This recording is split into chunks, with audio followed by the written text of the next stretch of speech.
High above the clouds, where the world seems to touch the heavens, lie the remote Tibetan villages nestled deep in the Himalayas. The air here is thin and crisp, carrying the faint scent of juniper smoke and the sound of prayer flags fluttering in the cold mountain wind. Life in these villages is not just about survival, it is about living in harmony with the mountain spirits, the land, and the rhythm of nature itself. Morning in the clouds. As dawn breaks over the snow-covered peaks, the first light touches the roofs of the small stone houses.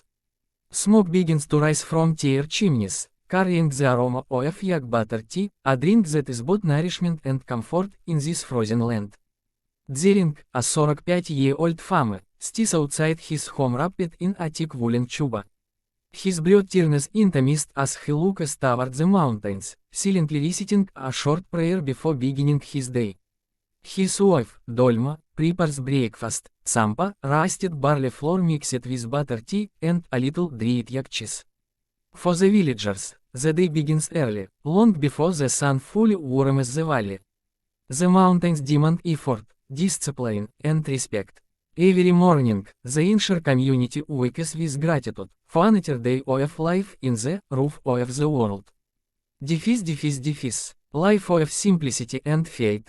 In the center of the village stands a small monastery painted with saffron and red has. Prayer wheels line its outer wall, spinning slowly as villagers pass by, murmuring the sacred mantra of Mani Padme Hum. The sound of bells and the rhythmic chanting of monks echo across the valley.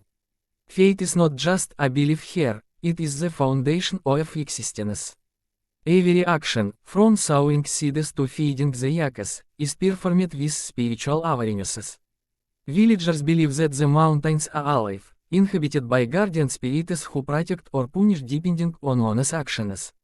Children attend a small school run by monks. They learn not only reading and writing but also compassing, patience, and meditation. Education in these highlands is less about ambition and more about understanding one's place in the universe. A harsh yet beautiful land. The landscape of the Himalayas is breathtaking, glaciers that shine like mirrors, turquoise lakes reflecting the sky, and meadows filled with wildflowers during the short summer.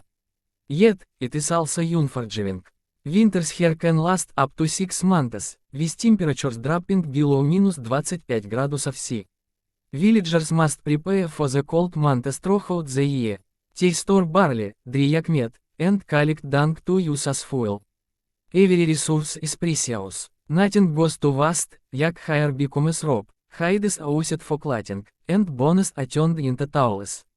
During blizzards, families huddle around the hearth, sharing stories and chants passed down through generations.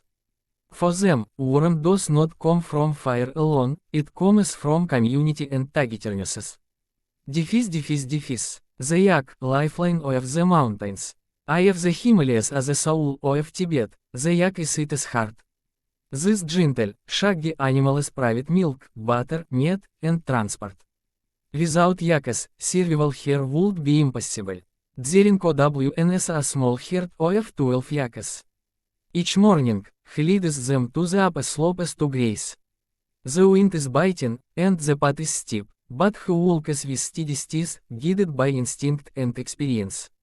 His eldest son, Norbu, often helps him. For the boy, this is both work and learning, a passage into manhood. In summer, when the grasslands bloom, families move to higher pastures, setting up temporary tents called drogpa. This migration is a part of their nomadic tradition, deeply rooted in the harmony between man and nature. Festivals in the sky. Despite the hardships, Tibetan life is filled with joy, color, and celebration. Festivals mark every season, moments when the entire village gathers to dance, pray, and share blessings. The Lasar, Tibetan New Year, is the most important. Homes are cleaned thoroughly to drive away evil spirits, and families prepare special dishes like hubs, fried pastries, and tikpa, noodle soup. People wear their best clothes, visit monasteries, and light butter lamps to welcome a new beginning. Another grand festival is Saga Dava, celebrating the birth, enlightenment, and death of Lord Buddha. The villagers walk around sacred sites in long processions, spinning prayer wheels and chanting. In the Tin Mountain air, the sound of drums and horns seems to echo endlessly between the peaks. Healing hands and ancient wisdom. In a land so far from modern hospitals, traditional Tibetan medicine continues to thrive. The local healer, or amche, uses herbs, minerals, and spiritual rituals to treat illness. Dolma often visits the amche when someone in her family catches a cold or suffers from altitude sicknesses. The healer's small room is filled with dried plants, butter lamps, and the scent of incense.